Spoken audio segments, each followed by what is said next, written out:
अच्छा, एक इमारत की बुनियाद टेढ़ी रख करके गए हैंडसम। वो सिर्फ शुमाइला ब्यूटी क्रीम के नशे में वो 3.5 साल तक पता नहीं क्या चौधराट करते रहे। सब्सक्राइब करें और बेल दबाएं ताकि कोई खबर रह न जाए।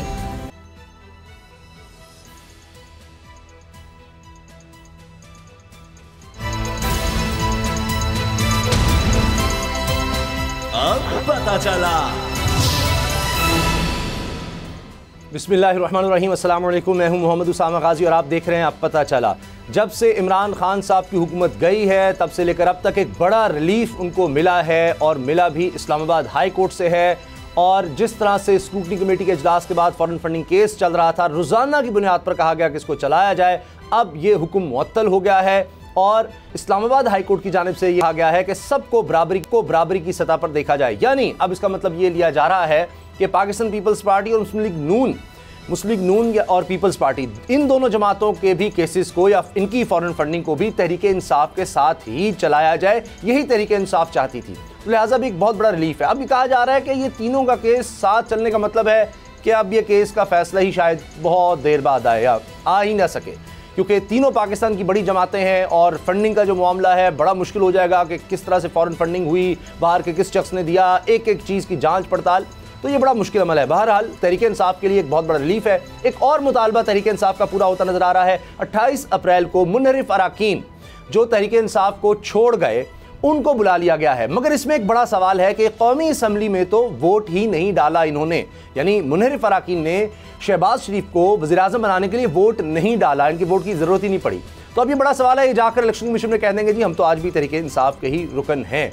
तो इस बारे में भी आज हम बात करेंगे।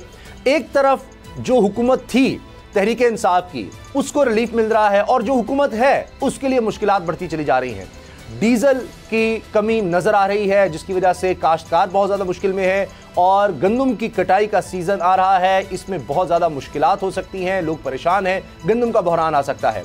कहा जा रहा है कि डीजल शायद ज़ख़ीरा किया जा रहा है जिसकी वजह से बहरान है। बिजली की लोड शेडिंग का दौरानिया बढ़ गया है और अभी फौरी तौर पर कोई रिलीफ नज़र नहीं आ रहा। हाँ, एक रिलीफ IMF की तरफ से ज़रूर नज़र आ रहा है।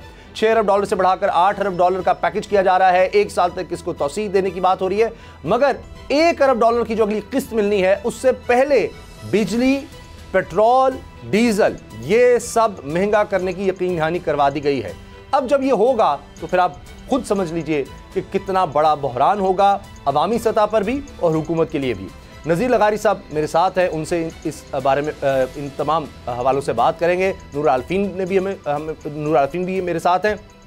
पहले नज़ीर लगारी साहब ये बताएं कि आपको क्या लगता है ये तहरीक इंसाफ के लिए कितना बड़ा रिलीफ है कि अब सबके केसेस यानी पीपल्स पार्टी और मुस्लिम लीग नून इनके केसेस भी इनके साथ ही चलाए जाएं, फॉरेन फंडिंग का पता चले किसके पैसे किस तरह से कहां से आए, और फिर यह है कि अगर कोई पार्टी का लदम होती है तो फिर एक ही पैमाने पर देखा जाएगा, या आपको लगता है कि सबके ये फंड्स ही जो है मुंजमद किए जाएंगे या कब्ज कर लिए जाएंगे? बहुत शुक्रिया उसामा। एक तो ये है कि तमाम पार्टियां सालाना बुनियादों पर अपने हिसाबात पेश करती हैं, अकाउंट्स की तफसीलात देती हैं, आमदनी और अखराजात का पूरा एक चार्ट बनाकर पेश करती हैं। अब ये एक नई बात सामने आई है कि जी उनकी भी छानबीन होगी। ये मसला जो था उनके अकाउंट्स का नहीं था या उनके हिसाबात का नहीं था, गोशवारों का नहीं था, ये था कि फ़ॉरेन फंडिंग हुई है और फ़ॉरेन फंडिंग के मामलात को सुनना था। इलेक्शन कमीशन इस पर ही काम कर रहा था और इलेक्शन कमीशन 8 साल से PTI के अकाउंट्स की जांच पड़ताल कर रहा था और इसमें बहुत सी चीज़ें सामने आई थीं। आज एक बात सामने आई है और वो जजमेंट नहीं है, ऑब्जर्वेशन है कि जी अकबर एस बाबर के जो हैं शवाहिद नहीं हैं। तो ये बात बहरहाल अजीब व गरीब भी है, चूँकि उन्होंने शवाहिद मैंने जो देखे थे वो मुझे शवाहिद लग रहे थे। मैंने कोई तकरीबन 10 साल पहले अकबर एस बाबर साहब से मेरी मुलाकात हुई थी तो उसमें उन्होंने तमाम चीज़ें दिखाई थी। हो सकता है कि वो अब उनके पास ना रहे हों वो शवाहिद, या वो शवाहिद कोई और चीज़ें थीं जो हमें दिखाई गई थी या कोर्ट में पेश की गई हैं तो उनको नहीं तस्लीम किया गया है। एक तो ये मसला है और रिलीफ यकीनन है इसलिए कि इनको ये चाहते थे कि सबका साथ हो। जिनका पिछले साल उन्होंने दरख्वास्त दी और जो दरख्वास्त 8 साल से पड़ी हुई है अकबर एस बाबर की, इन सब को साथ मिला दिया गया और साथ ही इसका मामला चलेगा। अब ये मामला इलेक्शन कमीशन चलाएगा और इलेक्शन कमीशन जो भी फैसला दे, आज दे, कल दे, 10 साल के बाद दे, फिर वो अपील जाएगी हाई कोर्ट में, फिर वो अपील जाएगी सुप्रीम कोर्ट में। और किसने चांद देखा, किसने ईद की, किसने खुशियाँ मनाई, ये मामला होगा ही नहीं। ये जो है एक बार फिर ये ताकि नसिया में रख दिया गया है और फिर वहाँ से कोई निकाल लाए तो निकाल पाए, वरना नहीं निकाल पाएगा।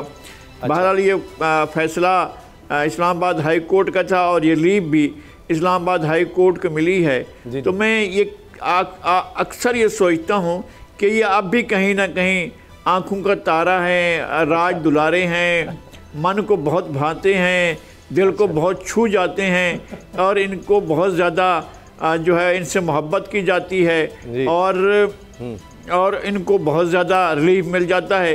हो सकता है कि इनकी खूबसूरत शक्ल की वजह से जो है या उनकी अदाओं की वजह से जो है इनके लिए इस तरह का तर्ज अमल होता हो, स्टेट का, स्टेट इंस्ट्रूमेंट्स का, स्टेट के मुख्तलिफ इदारों का, इस तरह से होता है। वरना ये मामला अगर बेनज़ीर का होता तो कत्ल कर दी जाती, वरना अगर नवाज शरीफ का मामला होता तो जेल में भेज दिए जाते, वरना किसी और का मामला होता तो पता नहीं अब तक कुचल दिए गए होते। अब ये शहजादे का मामला है, आंखों के तारे का मामला है, तो इसको तो सब बर्दाश्त करेंगे जनाब। लेकिन लगारी साहब, ये बात तो एतजाज़ अहसन साहब शरीफ खानदान के बारे में कहते हैं। आज देखिए वो फिर राज कर रहा है, जितने ज़्यादा रिलीफ उनको मिले हैं किसी को नहीं मिले।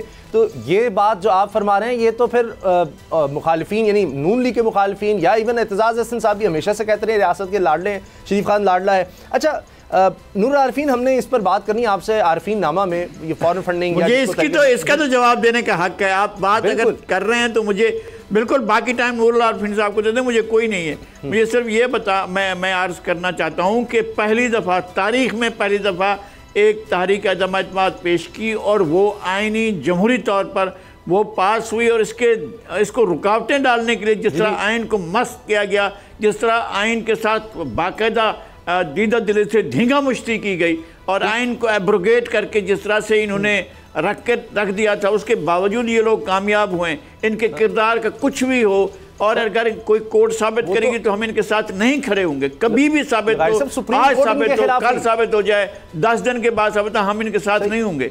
लेकिन ये तारीख अदम एतमाद के जरिए आए हैं, जमहूरी तरीके से आए हैं, पहली दफा किसी ताकतवर की तरफ से इक़्तिदार से बेदखल किए जाने के बाद नहीं आए हैं। बिल्कुल ये आए हैं अपने जमहूरी रास्ते। आपका पॉइंट ऑफ व्यू बिल्कुल अपनी जगह दुरुस्त है, लेकिन जो कि हमारे अब तहरीक इंसाफ तो है नहीं, उनका ये होता है कि जी ये तो सुप्रीम कोर्ट देखें, आज तक वही कहते हैं जी 12 बजे खुल गई। नूरुल आरफीन, मुनहरिफ अराकीन के लिए भी इलेक्शन कमीशन ने जनाब अब कह दिया है कि आए पेश हों 28 को, तो ये लग रहा है कि तहरीक इंसाफ की एहतजाज की कॉल रंग ले आई है। मैं उसी एक जुमले में समअप कर दूंगा और अगर आपने ज़्यादा कुरेदा तो बहुत नुकसान हो जाएगा। बात सिर्फ ये है कि वो जो कहा था उन्होंने शहजादे और लाडले वाली जो बात उन्होंने की है, अब मेरा ये तासुर ये यकीन में बदलता चला जा रहा है कि ये भी सब स्क्रिप्ट का हिस्सा है। इमरान खान अगर अपनी इसी थकेली परफॉर्मेंस के साथ इक़्तिदार में रहता, 5 साल पूरे करता, तो इमरान खान को उसकी गली में बच्चे पत्थर मारते, इमरान खान को लोग हाय हाय हाय हाय कहते और वो कहते जो मैं ऑन एयर नहीं कह सकता। तो इसलिए इमरान खान को एक सेफ़ पैसेज शायद एक तस्वुर इस वक्त उभर रहा है कि शायद इमरान खान के लिए ये कोई सेफ़ पैसेज का ज़रिया ही ढूंढा गया है कि 1 साल का रिलीफ भी उनको मिल जाएगा। इस अरसे में गैरत ब्रिगेड के ज़रिए इमरान खान के तमाम दागों को, अयूब को, नकाइस को धो करके एक मरतबा फिर उनको उसी तरह से जिस तरह से पहले इस्लामी जमहूरी इत्तेहाद का चूरन बेचा गया था, नवाज शरीफ को अमीरुल मोमिनीन बताया गया था, बेनज़ीर को सिक्योरिटी रिस्क बताया गया था, इसी तरह से इन तमाम अनासिर को एक साइड पे लगा करके और अगली दफ़ा, क्योंकि आपने देखा था पिछली दफ़ा ईवीएम मशीन का शोशा छोड़ा गया था, अब ना ईवीएम मशीन का कोई चक्कर है और ना कोई और चीज़ है। ऊपर से हैंडसम ने इस्लामाबाद में धरने का ऐलान भी किया है। आपके ख्याल में हैंडसम क्या खाना नहीं खाते? उनको पता नहीं है कि इस वक्त बाबाए पीटीआई पाशा भाई जो हैं वो इस वक्त इस्लामाबाद में नहीं है। बाबाए पीटीआई को तो जानते हैं ना हम? जी जी, बड़े इल्जामात तो समझते हैं ना, बाबा पीटीआई में पाशा भाई की बात कर रहा हूँ। वो इल्जामात हैं, वो तो उनको तो पता है ना कि इस्लामाबाद इस वक्त, अब तो इस्लामाबाद इस वक्त पाशा भाई के वजूद से मुबर्रा है। अब तो इनके ऊपर इल्जाम लग रहा है कोई भाई के पीछे है। तो कोई तो ऐसी चीज सॉरी, अब तो इल्ज़ाम हुकूमत पर लग रहा है कि इनके पीछे कोई भाई है। अब तो इल्ज़ाम ये लग रहा है, और आप जो फरमा रहे हैं अगर वो देखें तो इसका मतलब ये 12 जमातें बेवकूफ़ हैं, इतनी दफ़ा इक़्तिदार में रही, इनको नहीं पता कि तो इमरान खान को रिलीफ मिल रहा है और ये आकर बैठ गए। फाइलें होती हैं, खुद ही कामयाब बना दिया, वो इस खेल का हिस्सा बन गए। सियासतदान कब आज़ाद होता है? मुझे एक बात बताएं यार, सियासतदान कब आज़ाद होता है मेरे भाई? आपने अनिल कपूर की नायक नहीं देखी है क्या? सियासतदान की फाइलें मौजूद होती हैं, उसकी वीडियो क्लिप्स होते हैं, उसके ऑडियो क्लिप्स होते हैं। उस बेचारे को कहीं ना कहीं दाल दलिये की फिक्र होती है, बहुत सारे मामलात होते हैं जिसकी वजह से वो काना होता है। और वो काना क्यों होता है? ये इसी सारी चक्करों की वजह से ना। जी जी, ये सारे जो लोग आए हैं, इनकी परवरिश भी कहीं ना कहीं उठा करके किसी न किसी गमले में की गई है, और कहाँ पे की गई है वो आपको भी मालूम है। पिछले एपिसोड पर आप निकाल करके देखिए, चंक नज़ीर लगारी साहब के कंधे पे रख के खेल रहा हूँ मैं। पिछले एपिसोड में उन्होंने खुल करके कहा था मैं क्यों गुनाहगार हूँ। सीनियर मेरे बराबर में बैठे हैं, नज़ीर लगारी साहब ने पिछले एपिसोड में कहा था कौन कौन किस किस के गमले में परवान चढ़ा, सबको सब पता है। कौन चीगुएरा है? पीपल्स पार्टी में, नून लीग में इमरान खान। अल्लाह अकबर, तौबा इस्तग़फ़ार माज़अल्लाह। तो अभी इस वक्त जो कुछ खेल सामने आ रहा है उससे तो ये लग रहा है कि कहीं ना कहीं दस्ते शफ़क़त जो आपको लगता है ये जो मुनव्वर अराकीन है इनको डी सीट कर दिया जाएगा अभी 28 को जो बुलाया जा रहा है इलेक्शन कमीशन की तरफ से? आपका कहने का मतलब ये है? मैं अभी इस बारे में मैं डेफिनेट कोई राय नहीं देना चाह रहा, लेकिन वेरी ऑनेस्ट। लेकिन अभी देखें, आप जो कह रहे हैं, आप अभी कह रहे तेल हैं, देखो, तेल की दार देखो। लगारी साहब कह रहे हैं उनको भी ये लग रहा है इन चीज़ों से कि शायद लाडले तो सिस्टम के इमरान खान है। आपकी बातों से भी इस तरह लग रहा है। राना तनवीर साहब कह रहे हैं कि हम तो आए ही इसलिए हैं कि इमरान खान के एस्टैब्लिशमेंट से ताल्लुकात ख़राब हो गए तो इनको हमारी याद आई। उन्होंने कहा इनसे बेहतर तो नून लीग थी, और शहबाज शरीफ का जो तर्ज अमल है वो बड़ा अच्छा है, और अब हम बड़ा अच्छा चलेंगे एस्टैब्लिशमेंट के साथ। यानी उनका मतलब है कि शहबाज शरीफ जैसा ताबेदार नहीं मिलेगा। तो वो तो ये कह रहे हैं एक होता है प्लान ए, एक होता है प्लान बी। अच्छा, आर्नल्ड शिवाजनीगर कहता है कि आपका हमेशा सिर्फ एक ही प्लान होना चाहिए, there shouldn't be any plan B. लेकिन हम जिन लोगों के बारे में बात कर रहे हैं वहाँ plan A, plan B, plan C सब होते हैं, और सारे बाज़ दफ़ा एक साथ भी नाफिजुल अमल होते हैं। ये पाकिस्तान है। वो आपने फिल्म देखी, ये है मुंबई मेरी जान। तो ये पाकिस्तान है मेरे भाई, यहाँ कुछ भी हो सकता है। नजरिया ज़रूरत यहाँ पूरी तौर पर जो है वो नाश्ता तादिन्ना करता न दिखाई देता है। इमरान खान के मुंह से अभी आप देखिए, अभी लगारी साहब फरमा रहे थे, मैं पिछली 2-3 एपिसोड्स में मैं भी हैरानी का इजहार करता पाया गया था कि भाई यानी अदालत में केस लग रहा है इमरान खान पर गद्दारी का मुकदमा चलाने का, और वो केस जो है वो मुस्तरद कर दिया जाता है, वो केस नहीं चल रहा।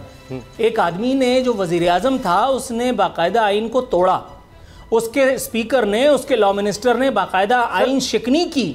नहीं, आइन दुनिया ने देखा, ये कोई घर में रात को 12 बजे के बाद आइन तोड़ दिया। उसने एक आइन की जो शिक है उसका गलत इस्तेमाल किया। डिक्टेटर ही आइन तोड़ता है? आपके ख्याल में ये जो सिविलियन डिक्टेटर्स होते हैं आइन के तहत उसको निकाल दिया? अगर आइन तोड़ा था, आइन नहीं तोड़ते। अगर उसने आइन तोड़ा था तो वो फिर उस आइन के तहत निकल कैसे गया? आइन मौजूद था तभी तो उसके खिलाफ फैसला आ गया, उसी आइन के तहत। आइन मौजूद था तो तभी ना, उसने आइन की एक शिक का गलत इस्तेमाल किया। अच्छा चलें अगली खबर पर चलते हैं, क्योंकि वरना ये हमारा प्रोग्राम इसी बहस में निकल जाएगा। लगारी साहब ये फरमाएं, IMF, अब जिस तरह नजरिया ज़रूरत की भी नूरुल आरफीन ने बात की बड़े खूबसूरत तरीके से, plan A, B, C, D की भी बात कर दी। ये IMF के साथ जो हुआ है, अब बड़ी दिलचस्प बात है। कुछ लोग कह रहे हैं जी 6 महीने लगाए थे पिछली हुकूमत ने, देखें इन्होंने 6 दिन में IMF को मना लिया।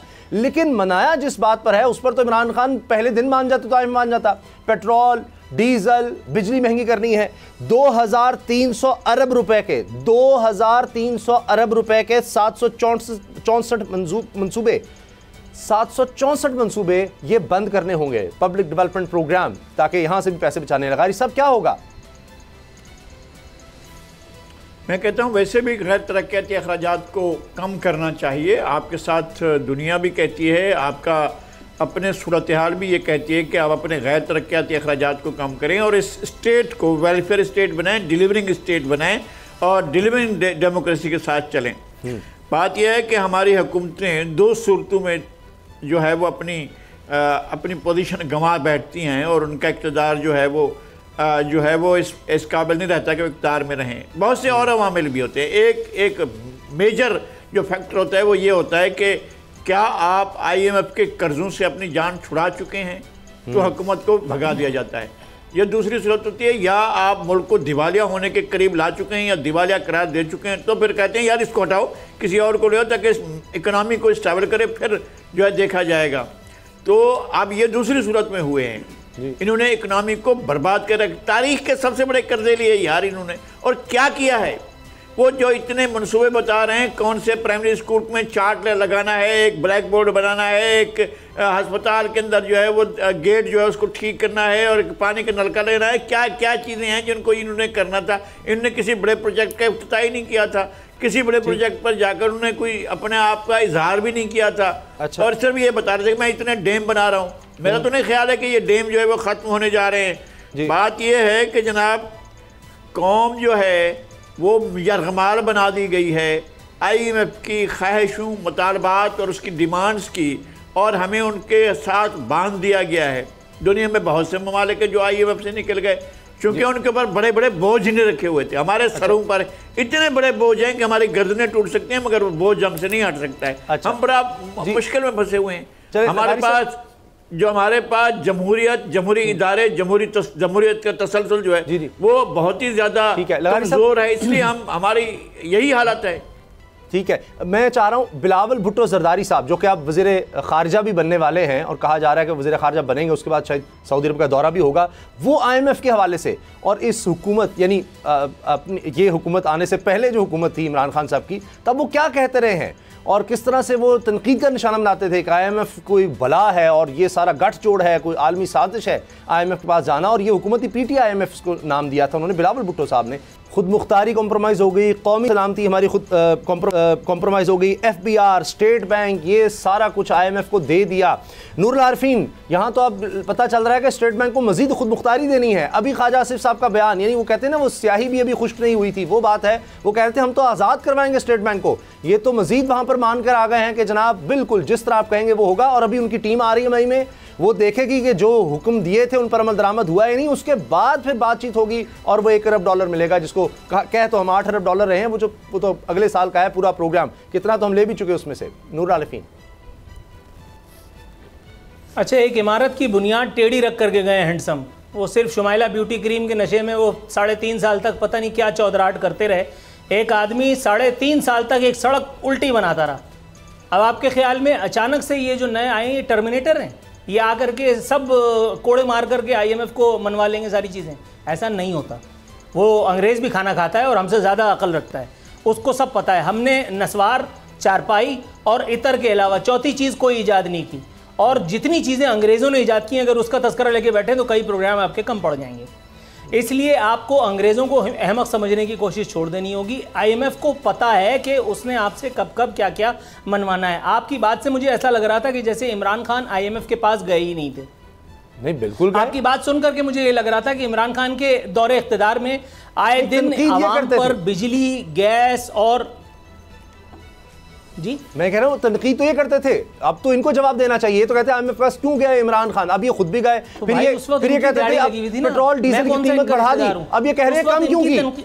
अब एक तरफ की तो बात हो, पहले कहते थे बढ़ा क्यों रहा है, अब कह रहे हैं इसने जुल्म किया, कीमत नहीं बढ़ाई। पहले कहते बढ़ाते क्यों हैं, अब कहते हैं जुल्म किया इसने कि बढ़ाई नहीं। अब किसकी बात माने?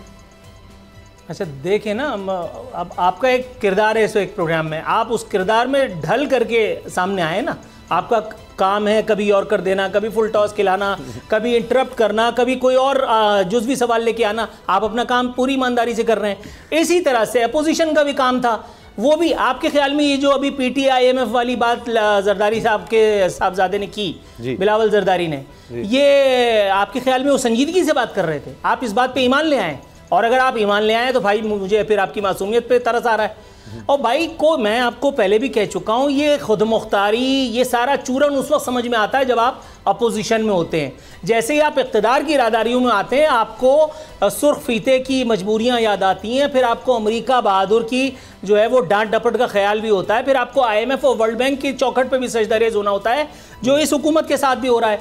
पिछले वाले जो कुल करम करके गए थे, जो मुआहदे वो लोग करके गए थे, उसके बाद नतीजा ये आना ही था। आप क्या चाह रहे थे कि वो शहबाज शरीफ की वजारत आला से, वजारत उज़्मा से इतने मुतासर हो जाएंगे कि पाकिस्तान को बिल्कुल आज़ाद कर देंगे, तमाम किस्म की शराइत से तमाम छूट दे देंगे? ऐसा नहीं होता। टेक्निकली लॉजिकली ये पॉसिबल नहीं है।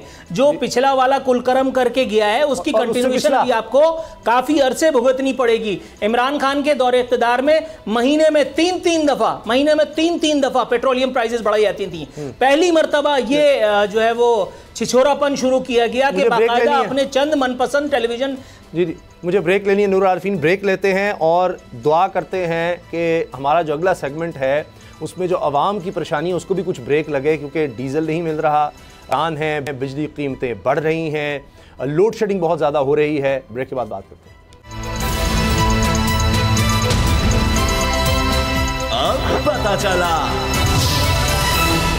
ब्रेक के दौरान ही बड़ी खबर आई कि मियां नवाज शरीफ साहब को पासपोर्ट जारी हो गया है। लगारी साहब, आप तो जिस तरह फरमा रहे थे कि जी लाडला कोई और है, यहाँ तो सिस्टम देखिए किस तरह से चलता है। पासपोर्ट भी जारी हो गया, ECL से नाम भी सारे निकल गए, वो मकसूद चपरासी का नाम भी निकल चुका है, सबके नाम निकल गए। मरीम साहबा को भी पासपोर्ट मिल जाएगा, सबको पता है, उन्होंने पहले ही सामान भी पहुँचा दिया है, तैयारियाँ मुकम्मल हैं। तो लगता है कि शायद मियाँ साहब भी उम्रे की अदायगी के लिए वहाँ आएंगे। यहाँ से वज़ीर-ए-आज़म भी शहबाज शरीफ साहब जा रहे हैं। 777 बोइंग प्लेन का कह दिया गया उसको स्टैंड बाय पर रखा जाए। तो एक तरफ हमें सिस्टम यूं नजर आता है कि जो हुक्मरान आ जाए उसके लिए सारा कुछ उस तरफ हो रहा है, और आम आदमी के लिए भी देख लीजिए सिस्टम में तब्दीली आई है। लेकिन यहां पर हमें नजर आ रहा है बिजली लोड शेडिंग 4 से 6 घंटे कराची में उन जगहों पर जहां पर लोड शेडिंग नहीं होनी चाहिए, जो जिनको इस्तिस्ना है, वहां पर 4 से 6 घंटे, वैसे 10 से 12 घंटे भी माशाल्लाह हो रही है। शहरी इलाकों में, देही इलाकों में, पूरे मुल्क में लोड शेडिंग हो रही है और ज़बरदस्त तरीके से हो रही है। और शहबाज शरीफ साहब सिर्फ ये कह रहे हैं कि जितनी जल्दी होगा रिलीफ देंगे, ये सारा कुछ पिछले करके बर्बाद करके चले गए। अब ये 3 हफ्ते हो गए हैं, यही अगले पता नहीं 3 हफ्ते तक यही सुनते रहेंगे लोग। लगारी साहब, बहुत शुक्रिया। एक तो पासपोर्ट जो है वो उनका राइट है, चाहे वो कन्विक्टेड हैं या कन्विक्टेड नहीं हैं।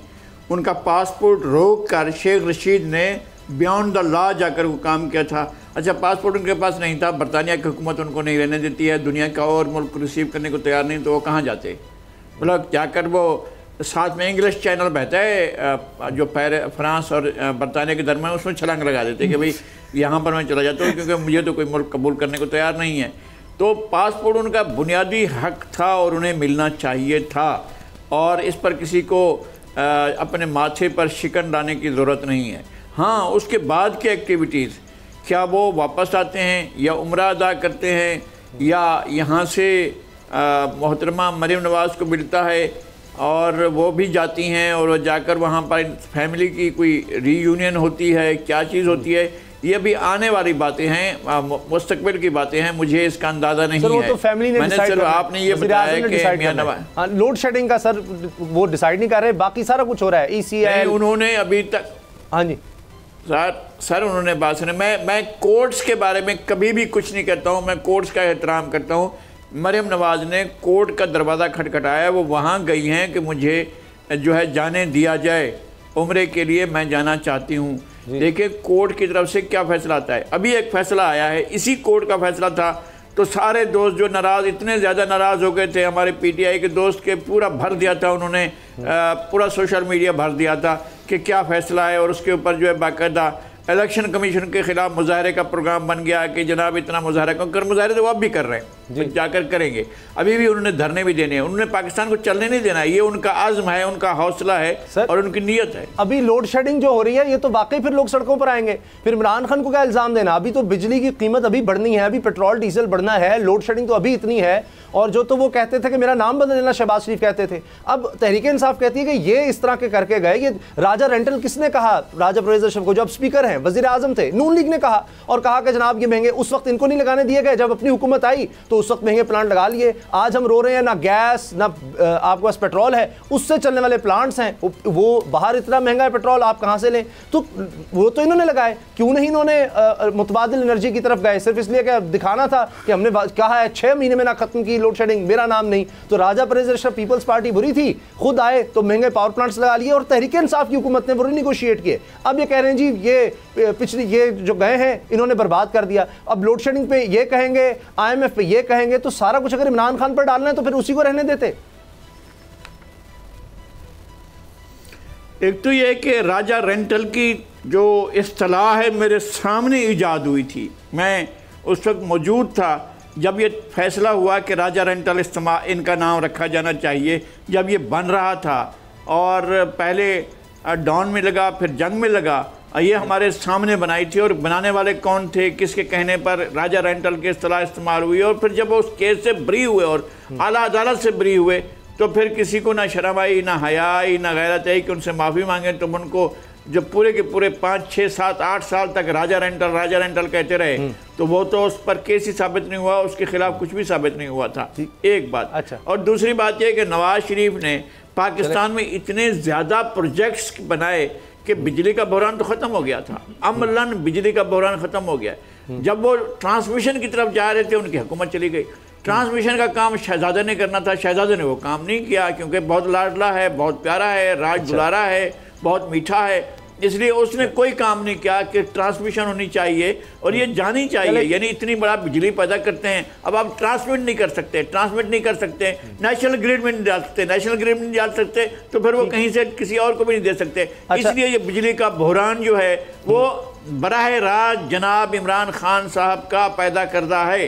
ये एक बात। और दूसरी बात ये कि डीजल नहीं मिल रहा है। डीजल के लिए तो सरकार ने पिछले साल इनको कहा था, इंस्टिगेट किया था और इनको वो दिया था, पूरे का पूरा एक जो है पैकेज दिया था कि आप लोग बंद कर दो डीजल और पेट्रोल की सप्लाई। वो बंद कर दी गई। 2000 आपको याद होगा 2020 में सप्लाई बंद कर दी थी और तमाम जो वो थे पेट्रोल पंप थे उन्होंने देना बंद कर दिया था। और फिर इन्होंने इतना बड़ा कि 30 अरब का एक ही रात में टीका लगाया पाकिस्तान के लोगों को और फिर उनकी कीमतें उनकी वापस कर दी और पाकिस्तान इस बहरान का शिकार हुआ है। तो अब जो है, ठीक है, जब ये नई सूरत हाल पैदा हुई तो डीजल अब उधर से आपने IMF की शरायत रोकी हुई थी, अब उनको उस पर उन्होंने जाना है कीमतों की तरफ और ये चाह रहे हैं। अच्छा, ये जो तेल बरामद तेल की सप्लाई करने वाली कंपनियां वो फिर 30-40 अरब रुपए कमाना चाहती हैं रातों रात, वो इस तरह का काम कर रही हैं। उन्होंने डीजल की सप्लाई रोक दी है। आपकी गंदम की फसल तबाह हो रही है, आपकी दीगर फसलें तबाह हो रही हैं, आपको एक कहत साली का शिकार किया जाने वाला है। और ये होती है कंपनियां किस तरह से बदमाशी करके ये कंपनियां अगर ये कंपनियां लगारी साहब आप फरमाने कंपनियां कर रही हैं, तो नूर आरफीन फिर शहबाज शरीफ साहब तो बड़े सख्त एडमिनिस्ट्रेटर हैं, कंपनियों के आगे ये किस तरह बेबस हो गए? इनके तो उंगली का इशारा होता है और जनाब लोग मुअत्तल, ये कर दूंगा वो कर दूंगा। अब अगर ये 6 दिन में मेट्रो चला सकते हैं और उसका क्रेडिट ले सकते हैं, पता नहीं पिछले कई साल में नहीं हुआ और बस ये आए तो वो हो गया, जादू की कोई छड़ी थी इनके पास, तो वो जादू की छड़ी है फिर यहाँ क्यों नहीं घुमा रहे ये डीजल के मामले में, बिजली की लोड शेडिंग के मामले में? अच्छा, मेरा ख्याल है कि मैं शहबाज शरीफ का पर्सनल कोई तर्जुमान तो नहीं हूँ, लेकिन यहाँ 2-3 बातें मैं ज़रूर करूँगा आपकी इजाज़त से। मेरे भाई, अगर आपने पुराने वाले हैंडसम को एक लूली लंगड़ी ट्रॉफी उठाए रखने की जुर्म में 3.5 साल तक भुगता, आपने उसकी ऑल फॉल बातों को हंस करके सहा, आपने उसकी लूली लंगड़ी तकारीर को सहा, आपने उसकी रियासत मदीना के ऑल फॉल नारों को सहा, वो सारी चीज़ें आपने सही और आपने उस वक्त उफ नहीं की। तो इस वक्त मेरा ख्याल है थोड़ा सा सब्र का दामन आपको भी थामे रखना पड़ेगा। मेरे भाई, आपको मेरा ख्याल है कल वाली खबर मैं दोबारा बता देता हूँ, PKLI वो जो लीवर ट्रांसप्लांट इंस्टीट्यूट है, नूरालफीन, मैं आपको अखबारात दिखा सकता हूँ, अखबार में लिखा हुआ है कि जनाब IMF के आगे सरेंडर किया गया। मैं भी घर वाले लिखा जा रहा है, उन्हीं अखबारात में लिखा जा रहा है कि जनाब बहुत कमाल हो गया। कहते हैं यार तुम तो बोलते ही नहीं हो। अच्छा, चले नूरालफीन आप बात करें। मैं तो ये कह रहा हूँ कि आप कहने जी इमरान खान पर कुछ नहीं कहा गया, इमरान खान के खिलाफ सबसे ज्यादा बोला गया, सबसे ज्यादा लिखा गया। अच्छा, अगर आप इजाज़त दें तो मैं बोलूँ, वरना नहीं बोलूँ। जी नहीं, बोले आप। भाई, PKLI के 20 में से 14 यूनिट बंद थे। ये नवाज शरीफ का कसूर था, ये शहबाज शरीफ का कसूर था। मुतअद्दिद पावर जनरेशन प्लांट्स इस वक्त बंद हैं। आपके ख्याल में ये मौजूदा हुकूमत का कसूर है या आने वाली हुकूमत का कसूर है? ये तो पिछले वाले जो काणे थे, जो अंधे लूले बहरे थे, ये उनका कसूर है ना।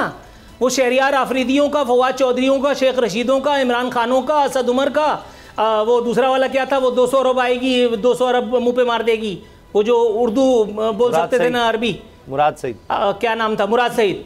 ये इन सब लोगों का कसूर था ना। क्या किया था उन्होंने? अब जो नया वाला आया है वो क्या अपने ताली बजा करके फौरन आपकी बिजली पैदा करके और आपके घरों में रोशनी ला देगा? ऐसा कैसे हो सकता है यार? हुकूमत है, सिस्टम है, पूरा निज़ाम है, निज़ाम चलता है एक आदमी के कहने से नहीं। पता नहीं कहां से कहां कमांड जाती है, कहां से कहां कमांड जाती है। इमरान खान के दौर में पेट्रोल बोरान हुआ, चुप करके बर्दाश्त किया। अद्वियात का बोरान हुआ, चुप करके बर्दाश्त किया। गंदुम का बोरान हुआ, यहां से अफगानी भाइयों को गंदुम भेज दी गई, हम लोग लाइन में लग करके मर गए। उस वक्त किसी को हया नहीं आई, उस वक्त किसी ने कुछ नहीं कहा। अब मुमकिना बहरान से निमटने के लिए फुदक रहे हैं। अभी भाई बोरान अभी आ रहा है, ठीक है, हो सकता है कि आदमी ने उसके लिए कोई तौजी बना रखी हो, कोई प्लान कर रखा हो। अब ना शहबाज शरीफ से मेरा राब्ता है और ना वो इतने अहमक हैं कि वो मुझे जैसे किसी जबान दराज को अपने जब ये सब हल्का अहबाब में शामिल करेंगे। क्या आप खामोश थे? मैं तो वैसे खामोश नहीं रहता, मैं कैसे खामोश रहूंगा भाई? इसी लिए तो मैं कह रहा हूं, अभी ये बोरान आया नहीं है। आप खामोश और नहीं थे, ये बोरान जब आएगा तो हम सब मिल करके चीखेंगे, जैसे लगारी साहब ने पिछली मर्तबा कहा था, हम सब मिल के चीखेंगे, उसी आवाज में चीखेंगे जिस तरह इमरान खान। लेकिन यार बंदे खुदा, अभी ये लोग आए हैं, इनको आए हुए अभी काबीना को हल्फ उठाए हुए कितने दिन हो गए?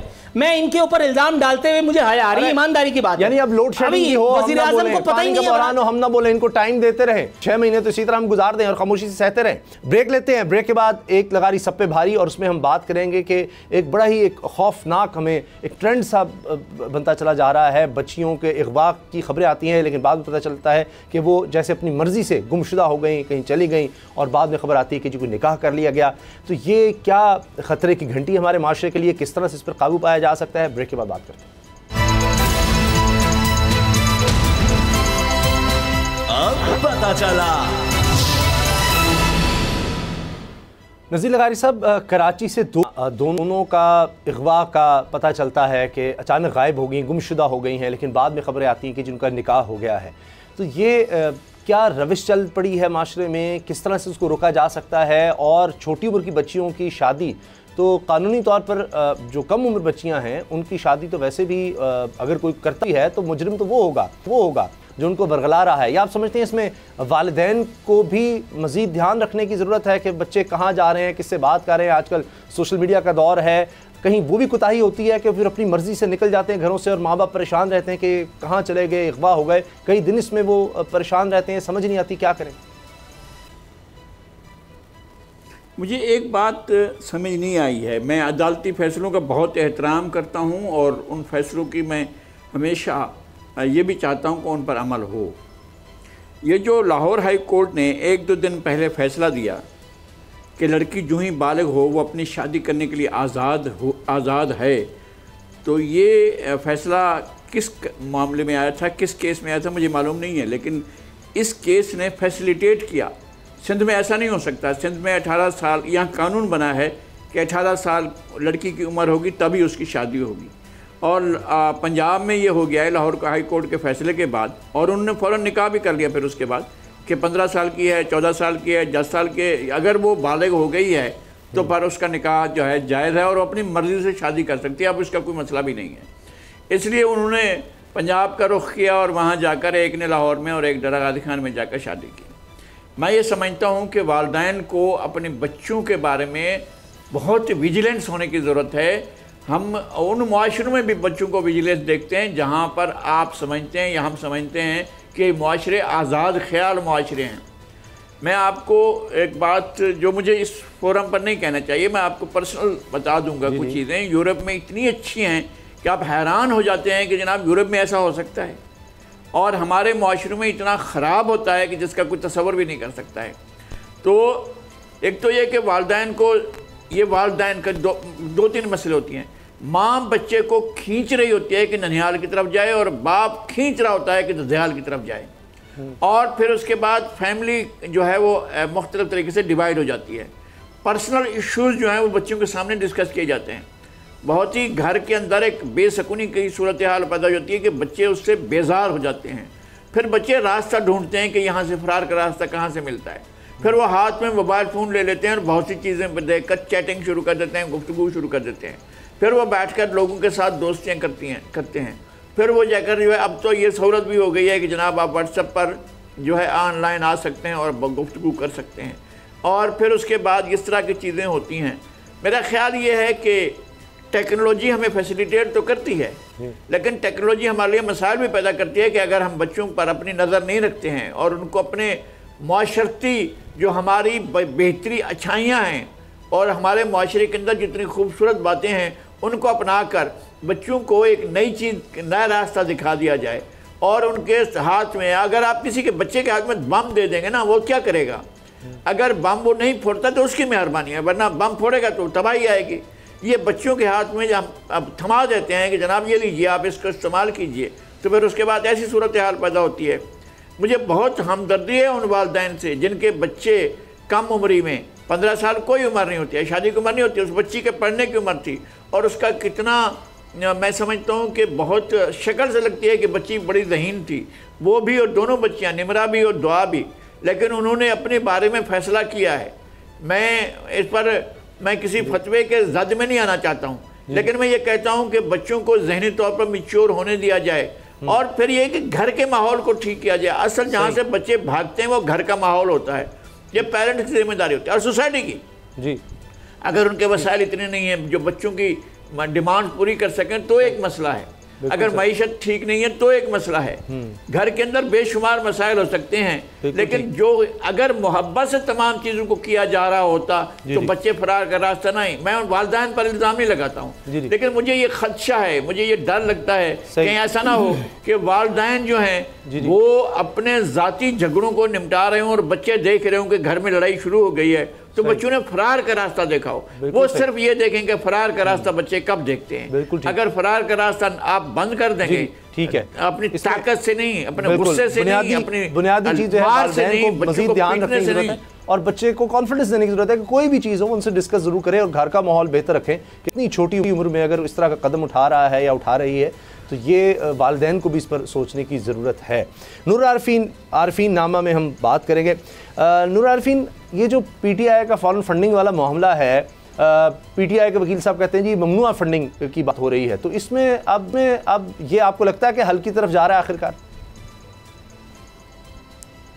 नहीं, बिल्कुल भी नहीं। पाकिस्तान के निज़ाम पे मुझे पूरा यकीन है, मुझे विश्वास है इस पूरे लानतज़दा निज़ाम पे, इसलिए ये बिल्कुल ऐसा कुछ भी नहीं होने के लिए जा रहा है। हाँ, ये सॉरी, जो अभी एक टर्मिनोलॉजी इस्तेमाल की नज़ीर लगारी साहब ने, ताक़े नसियाँ पर रख देने वाली बात, ये बिल्कुल ताक़े नसियाँ पर सजा दिया गया। ये एक हैरान कुन रिलीफ मिला है।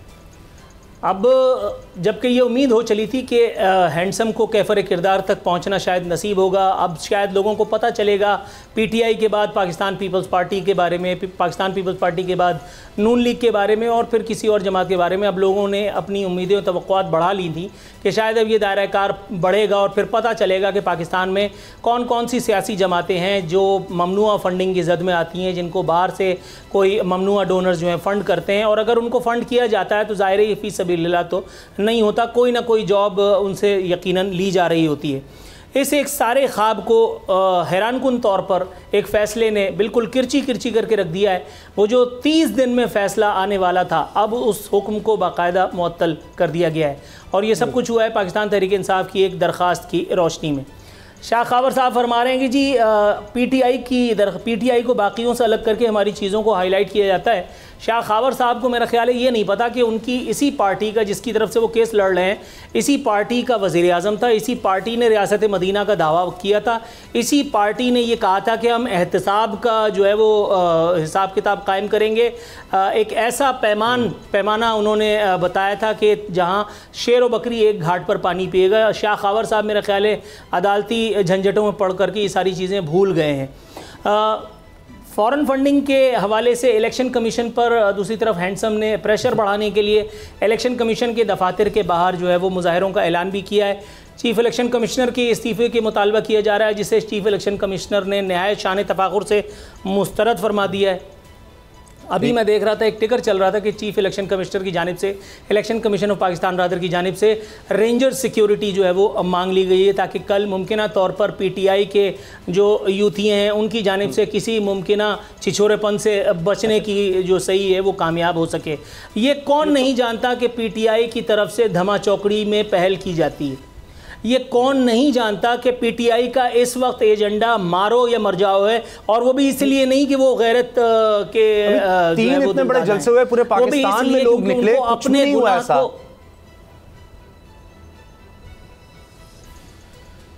भाई मेरे वो किसी और चक्कर में निकले थे ना, ये तो कोई और चक्कर है, ये तो पेट की रोजी की बात कर रहा हूँ मैं।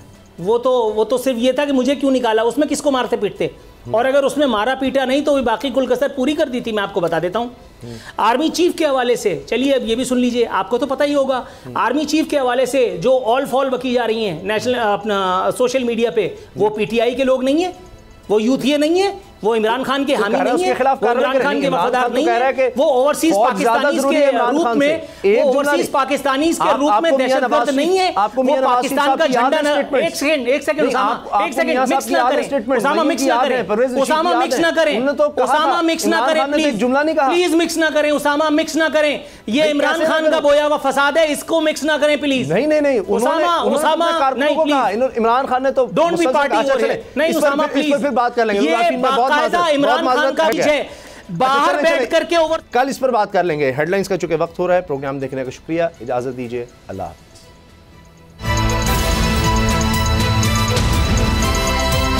अब पता चला।